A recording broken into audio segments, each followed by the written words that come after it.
Hello everyone, really glad you can join me in this video. Here we are going to be exploring Veterans Imperial City Prison with no CP allocated. And this will also be the last of the dungeon guide videos for a little bit until I can move on to the DLC dungeons like Wolf Hunter, Shallows of the Hist, and so on. And let's get started. So the first thing you want to do is of course kill the trash in front of the main door, and you meet the quest giver, who you also meet in the main quest line of the game, but spoiler alert. So here we have a typical format for the Imperial City Prison mob. You're going to have a Nightblade, some feral soul shriven or blood fiends, and we're just going to pretty much stack everything and kill them. One of our group also went ahead and aggroed the next mob, just to kind of like tunnel them all in this one doorway, which is a smart idea. But otherwise, if you're not comfortable with this kind of pulls, then don't do it, just take it one pull at a time. And we also have an extra special ad here today. It's a healer, the Zivkin Necromancer. It just buffs the, it's not really a healer, it just buffs the other ads with its necro shields. And this is our first boss of Vet Imperial City Prison. The Overfiend. The Overfiend can be quite intimidating. He's definitely a very well done boss, and at certain health intervals, so the faster you burn him, the more ads come out quicker. But we are opting to try to kill him before the ads overwhelm us. The tank has decided to put him in front of this portal here, where a lot of the ads do come out, but half the other ads do come out from the other direction as well, behind the debris. And we want to kill him. The two mechanics he does is the flurry, which can hurt a lot. You don't want the tank to face him towards the group, because his flurry can kill both the tank and the DPS if not managed properly. And the second mechanic is obviously this AoE he does. And that is a bashable AoE, so it doesn't go off as long as the tank can get the bash. And after we kill the Overfiend, we have all these ads to focus down.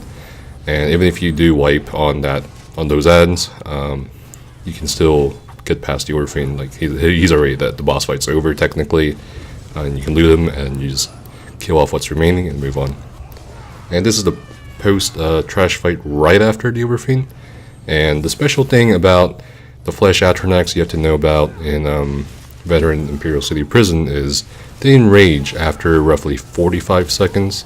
So if you don't kill them within that time frame, they'll enrage and start going around and, one-shotting people. So you gotta focus the Flesh Atronach in the trash mobs first. Always the Flesh Atronach, nothing else. Nothing else matters.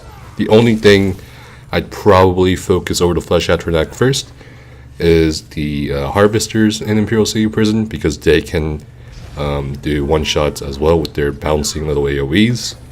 So as long as you can kill both in a short frame of time, then you should be good to go. And here we have just a Zivkin Berserker, just a Nightblade, not a huge deal. They do stealth occasionally, so that's kind of annoying for a tank. And here we have the Flesh Atronach. So pop quiz, which do you focus first out of these four? Obviously the answer is the Flesh Atronach. You don't want it to enrage. If you are confident your group has enough DPS to kill everything else, and then lastly the Flesh Atronach before it enrages, go for it, just as we did here. But again, it is highly advisable, especially for newer players, to focus the Flesh Atronachs first, because you don't want them to enrage. And there we go. And this next mob pool does include the Harvester and a few other Daedric, but you don't really have to kill them. You can just kind of build ulti on them, or you can kill them, it doesn't really matter. You can skip them, it will not affect the related achievements for this dungeon, like no death or speedrun, so feel free to skip them. And we have yet another Flesh Atronach, and he's summoning all these Daedrats. And we just want to focus him, obviously, and just cleave everything else down.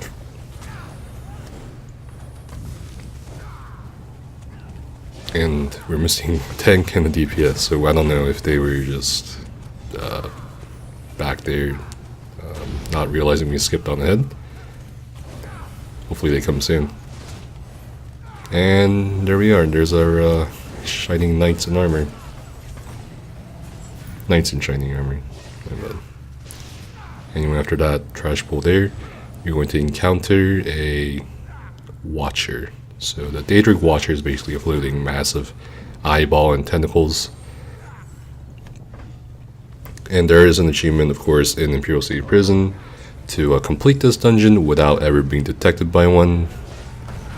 And if you do get detected by one, it's going to summon 2 ads typically, or 2 or more ads, because certain watchers spawn different amount of ads, as you'll see later on. And here we have 2 Zivkin Berserkers summoned by this one. My priority here is just kill the Watcher first, because it does do its AoE stun. And this is the second boss of Imperial City Prison. This boss has always, when the dungeon first came out, this was the boss that no one could get past except for a few players. And the reason being is because it required a level of coordination within the group, and also a certain amount of DPS, because at a certain point you couldn't keep up with the mechanics as a group. But then they patched a few things, they nerfed it a bit, but now it's a bit more doable to the mechanics. So as you can see from the acid pool in the middle, this guy, the Flesh Sculptor, Ibumez, I guess his cousin's Ibogast from Crypto Hearts 2, he summons Flesh Atronachs from the acid pool in the middle. And what creates these Flesh Atronachs is chillingly the inmates. He uses the inmates to basically dissolve them to create these Flesh Atronachs. Now, remember what I said about the Flesh Atronachs before? You want to kill them before they enrage, and this applies to these Flesh Atronachs as well. And here we see the second mechanic the Flesh Sculptor does. He pins someone down randomly and starts tenderizing them. After about 1.5 seconds of him starting the animation, you can interrupt him by bashing him, or using some other ability that does interrupt, like Crushing Shock or Venomous Arrow. But yeah, that's pretty much it. You just kind of repeat the same thing, and you have all these little acid bombs lying around, and you can actually synergize them and throw it at the inmates trying to get in the pull to try to stop the Atronachs from spawning. Of course, it's possible to just ignore everything and just kill everything that comes out. So you can do a mix of both if you like as a group, whatever you're comfortable with. And here we are, we have an ally being tenderized, and we bashed it.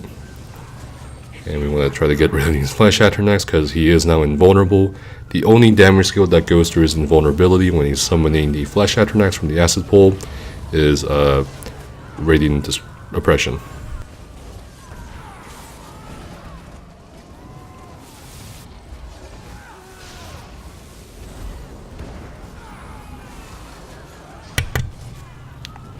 Seems like the police might be coming.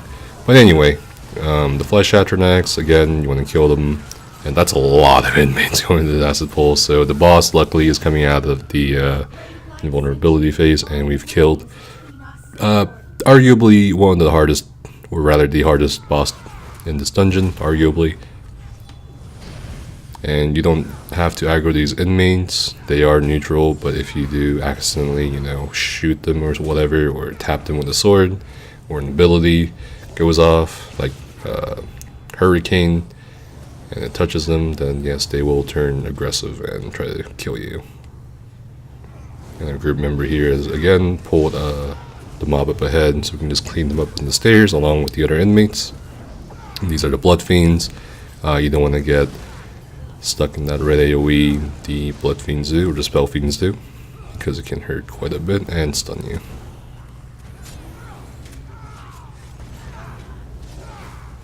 And with this lever, make sure you pull it and wait for its full animation, because if you, pull and then go away too early, it will not open the door up ahead. So there we go, we waited for the full animation, and we're releasing some inmates, I guess for prison escape. And we can go on ahead. Got a couple Spell Fiends here. And then we gotta focus this Harvester. So as I said earlier, the one ad you always want to focus over the Flesh Atronach is the Harvester. The reason being of its one-shot AoE that keeps jumping around. The only way to avoid that is to carefully watch where he goes, and that's pretty much it. It's a very noticeable one as well. And here we're going to do something that I highly recommend No one does unless they have a decent amount of champion points, or even they're prepared for it, or if they have enough DPS to do it. Basically, I guess the group felt like they could confidently tackle on every single thing and pull every single thing. But as you can see, we're barely chipping at the mob health. It's just too many things. And this is basically what not to do if you want to calm, steady run through ICP. And we're going to skip ahead. Basically just kill one trash pull by one trash pull. And then eventually you'll get to the next trash pull, which is up ahead around the bend. And here we are. This will be the last trash pull up in this area. And be sure to not be close to the edge. You can't fall off the edge. And again, we'll be focusing the Harvester first before we attack any other thing. There is a Zifkin Necromancer here, along with a Skeletal Colossus and Zifkin Berserker, but they are not as dangerous as the Harvesters. And after you kill the Harvester, you just pretty much mop up everything else. And after that trash pull there, you're going to go down the stairs over here to the right. And we'll encounter another Vigilant Watcher, which will spawn a different format of ads and a different set of locations. So it'll spawn more to the right in the corridor up ahead. And then it'll spawn more up ahead around the bend.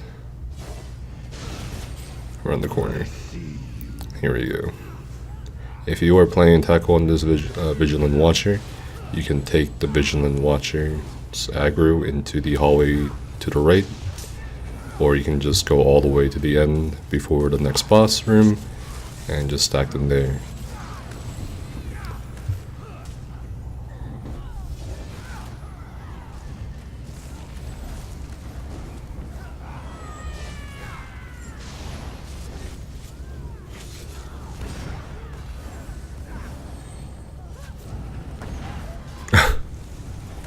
How not to tingle on one.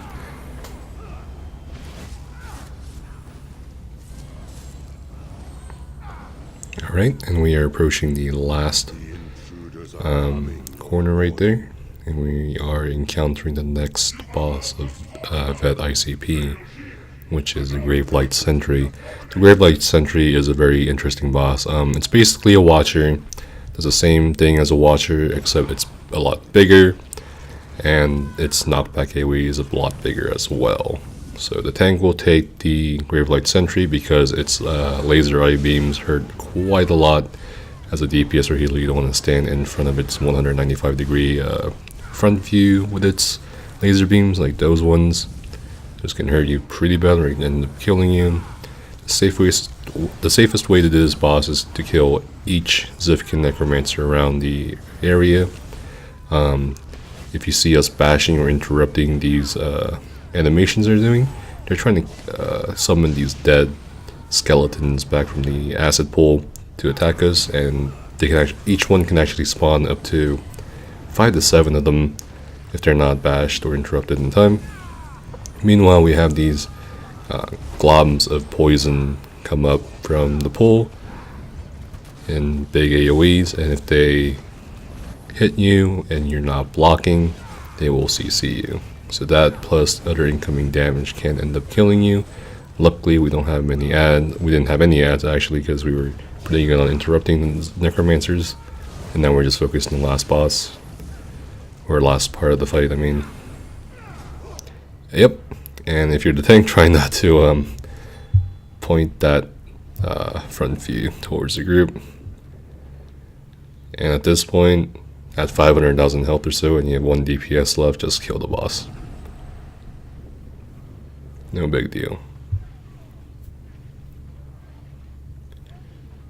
Basically, the strategy here, or the placement here, is having the tank on the edge, and everyone else kind of like having this large area of land behind them. So when they do get knocked back as a stamina damage dealer or magic damage dealer, you have plenty of room, safe room, and not end up in a poison pool and get fucked over by a random thing. But yeah, that is how you tackle on the Gravelight Sentry. It's the safest way. A lot of groups like to just burn the Gravelight Sentry and then kill the Zifkin Necromancers. But either way, it's going to be almost the same amount of fight time.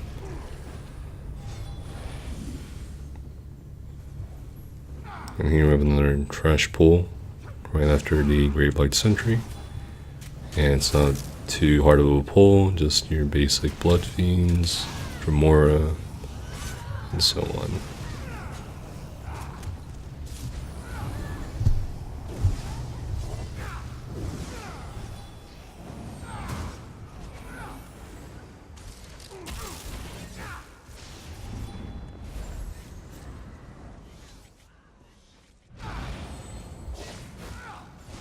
Now up ahead we're going to encounter a very interesting ad.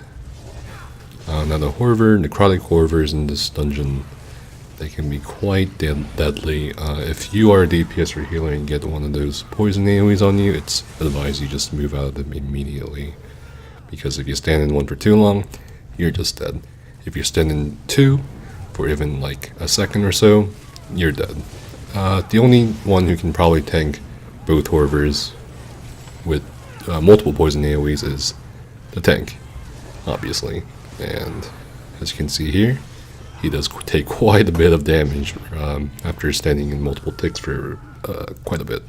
So here in this upcoming trash pull, we're going to focus the Harvester and everything else after, as we have been doing in this dungeon so far.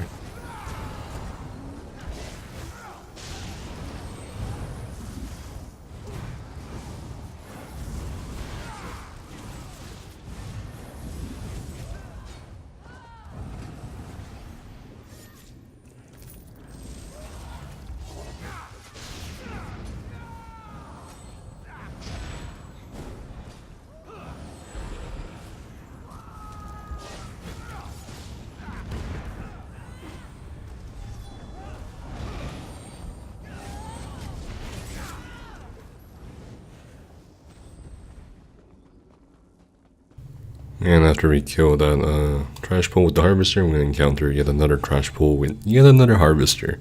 These Harvesters are pretty annoying, pretty deadly. And here we have two Horvers as well, along with the Dremora and the Daedra. And obviously, you as a group, you don't want to stack the Horvers where they kind of put a trail of poison AoEs on one person. So just try to kill the Horvers as fast as possible, and then engage the Harvester, who will most likely not do the bouncing AoE that you see right now. You want to avoid that at all costs as a group, and just kind of watch it. Otherwise, you end up like our dear friend here, who was struck by quite a few unlucky bouncing AoEs. And now the next boss, a veteran ICP, is going to be the Flesh Abomination, and he's a huge guy.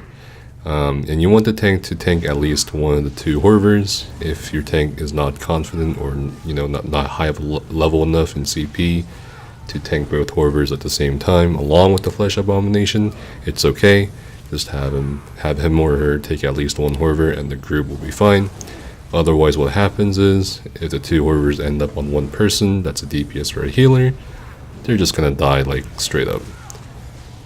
As you can see, the Horver dies pretty easily to the cleave or single focus from the group, and then the second phase happens of this fight, and you can actually block that poison AoE he puts around you. And you guys gotta make sure you're not overlapping these AoEs or too close to each other. Otherwise, two people might end up too close and end up in that AoE over there. It's like a donut hole shaped AoE. The person in the middle is just being attacked by the zombies spawning from the ring of poison. If you attempt to cross that ring of poison, you're gonna die, whether it's from the outside or the inside. And that's pretty much it. We did kill it quickly enough that we didn't see its third phase of the fight. Basically, Horvers come out from the ground and explode, knocking everyone back. And again, you want to make sure you're being healed through it, or have other form of mitigation against the explosion. But otherwise, it's going to be a rinse and repeat after that phase. So that's pretty much it. And here we have another interesting trash pull in veteran Imperial City Prison. We got all these necromancers and lying around, along with a Zifkin Berserker guarding them. Don't focus on zombies or skeletons that come out from the ground. Instead, make sure you kill the necromancers first. As you kill them, the skeleton ads and the zombie ads will not come out from the ground anymore. That's pretty much it. There you go. And as you saw, once the necromancer's done, the zombie's done. Destroy the brain. And once you pull the first lever, you'll enter a second room with a very dangerous looking trash pool. Someone usually always dies here for a no death achievement. So, basically, there's a couple ways of tackling this as a tank. You can tank one Hoarder and one Flesh Abomination onto the Harvester as a safe bet, and have everyone focus the Harvester, even if the Flesh Abomination runs around a lot. Or you could tank both Hoarders and stack it on the Harvester. Otherwise, if you are a DPS or a healer, watch out for the Harvester's bouncing AoE, as we want to kill her before she kills us.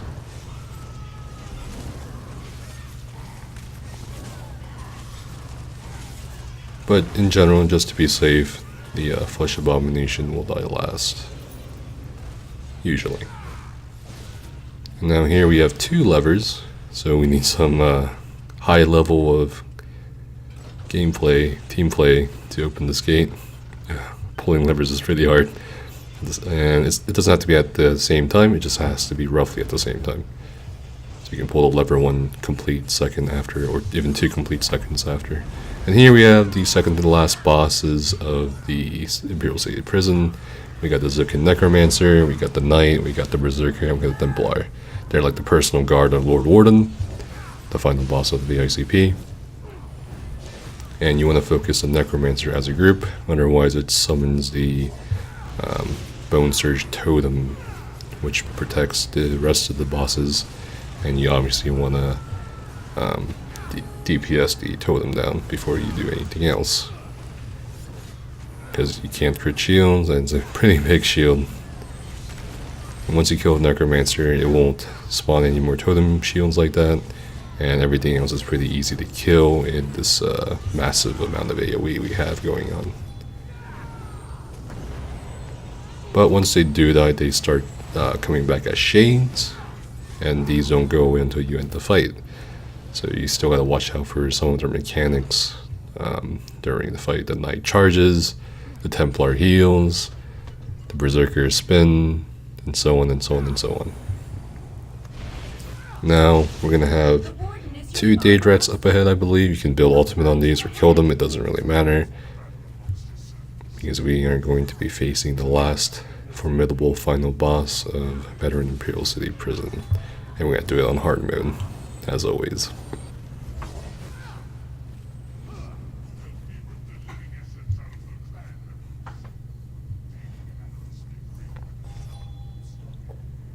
Now, we're going to be reading the hard mode tome and burning it to activate hard mode. The big difference between hard mode and non-hard mode is on hard mode, there tends to be quite a bit more meteors flying around. So you want to block those CC AoEs or just get out of them. Positioning is really important for this fight. A lot of people don't realize it, but the Lord Warden actually does quite a few different mechanics. The first one, he summons these orbs around, and if you stand near your orb, it'll tether to you and basically drain your health and movement speed. So you don't want to be positioning the group in positions where you put the orb in the middle or some other inconvenient location for the group. The second mechanic he does is the barrage over here. If he aims at a DPS, the tank can get in front and block the barrage for him, vice versa. The third mechanic he does is summon these 2 big ass portals moving around. You don't want to go into them before the intended mechanic occurs, which is him blowing up the entire room. Only 2 people can go in per portal, so if one person goes in one portal too early, you've essentially spent one of the 2 tickets, so someone will probably have to die, and you have to res them after you do the whole portal mechanic, as you'll see here. And the fourth mechanic he does, you guys are looking at it right now, at a certain health interval during the fight, at 2 points during the fight, roughly in the 60% area, and the 30-some% area, he's going to split up into these 4 shades. And they can actually alternate pretty fast on hard mode between being completely invulnerable and being vulnerable. And here he is, back in the middle. I'm going to try to engage him, and he's going to actually do another barrage, which is pretty lucky for us. Basically the cousin to Vet Mob or Kaj Rakat. And he leaps up in the air, and he's going to like basically spirit bomb the entire place. And as you see, 2 people in each portal, and you want to synergize that so you can brace for impact and not die to fall damage from that great of a height. If you don't, you die. And we basically repeat the same mechanics over and over again until we reach the final end of the fight. The only shades you can attack are the ones that are solid looking. The ones that are ethereal looking, you can't really damage. So, as you can see, they alternate between being an actual shade and being solid. So your targets may end up changing as a DPS. If you're the healer, keep up the heals. If you're the tank, keep taunt on all the shades if possible. Helps a lot with the incoming damage on the group.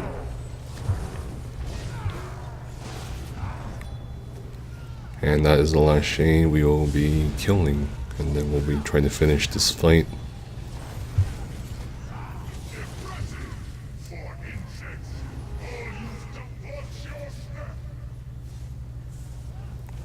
Alright.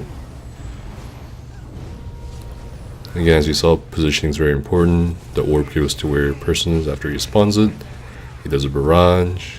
And the tank is guarding the DPS very well.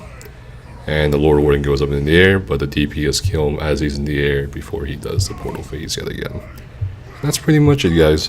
Thank you guys so much for watching this series of Dungeon Guide videos. It's been a pretty tedious journey, and I would love your feedback.